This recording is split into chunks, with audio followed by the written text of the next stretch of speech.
So today I'm preparing a magical candle. Now some of the stuff that you do can be stored for later use, but I had a really big candle to work with so that I could show you how we might make it more magical. And I had an implement to score it with several things that I felt that were necessary, and one of them was good health and love. So you could probably see in there that I have scored a heart, and what I did was I used a little bit of gold leaf and I worked it into the candle around the area where I had scored my mark. And I thought about love, and each of the times that I made the score on the candle, I thought carefully about those that I love. And when I did health, which is a further round, I used a little bit of green, and I in fact actually I didn't, that's not quite right, I used it for fun, the green and the sparkle. And if you can have a look at the candle, I actually scored fun in it, because at the present time I didn't find that the energy, universal energy around us isn't too much fun, because people are banking negative energy. And I use quite a bit of gold because it's an angelic colour, and it is the colour of halos and angels, so I use a little bit of that on it. But usually what happens is we would use some herbs.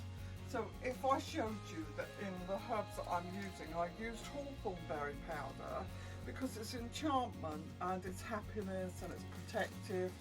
And so with that powder, I would put that into my mortar and pestle.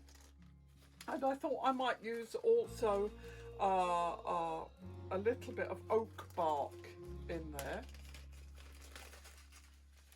as well, because oak bark is strength. And it's said that witches used to dance under the oak tree. I surely would dance under the oak tree I have in my garden. It's huge, and it produces lots of leaves I've used for artwork. And we can even use leaves on our candle. We've got to be a little bit careful that our stuff doesn't cause us a fire. So the reason I use obviously gold leaf is that's quite good on a candle.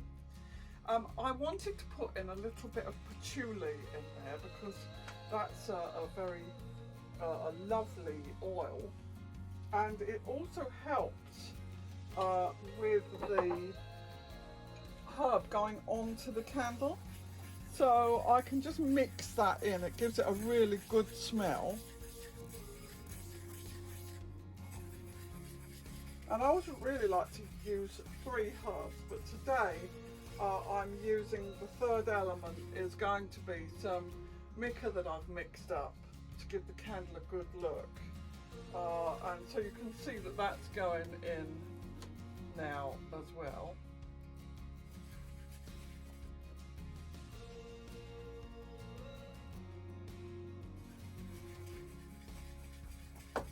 This is my element now to roll the candle in, or to rub into the candle. Now I could actually jar that up and use it, label it and use it later, or I might like to roll several candles, or I might like to just prepare one. There are several ways of doing it. I put down a mat because some people like to sprinkle it on and then roll their candle, and you'll see that when smaller candles are advertised, they are rolled in a series of herbs. But with this one, one of the things I quite like to do is work on a candle and actually push the herbs into something I've scribed onto it. And you can see that that's going in, and this one is wealth. So this candle's doing a lot, look.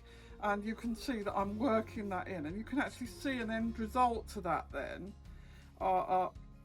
You're working the stuff into your candle, and then you're looking at what you've scribed and you're thinking about it. you can actually store your candle. You're rolling this towards you because what you're wanting is that those things are going to come to you. And it doesn't matter too much about the way the candle looks. Yes, you can make it look pretty, but it matters more about what you're trying to achieve. So these are long burning candles, can be lit and snuffed over a period of time. The mica and the glitter in it just makes it look a little bit more pleasing.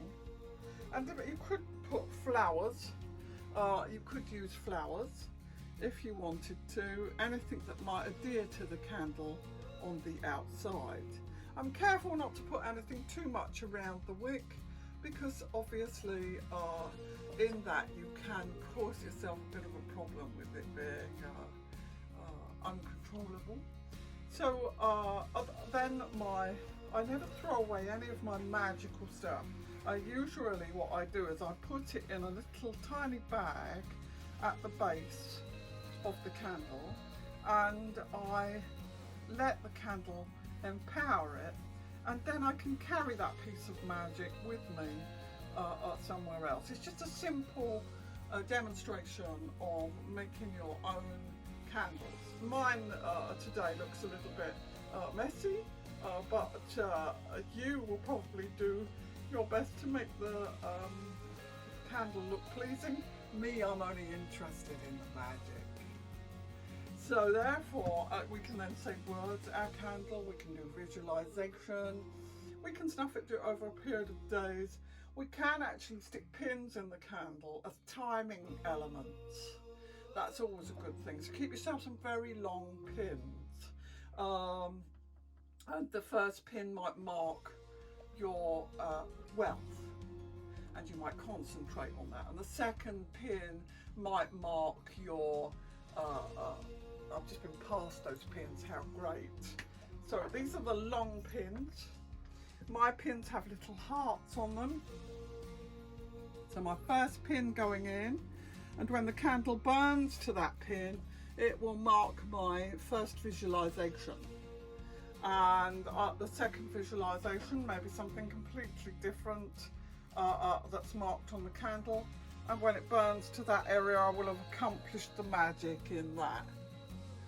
So now you're starting to understand a little bit about the way witches work.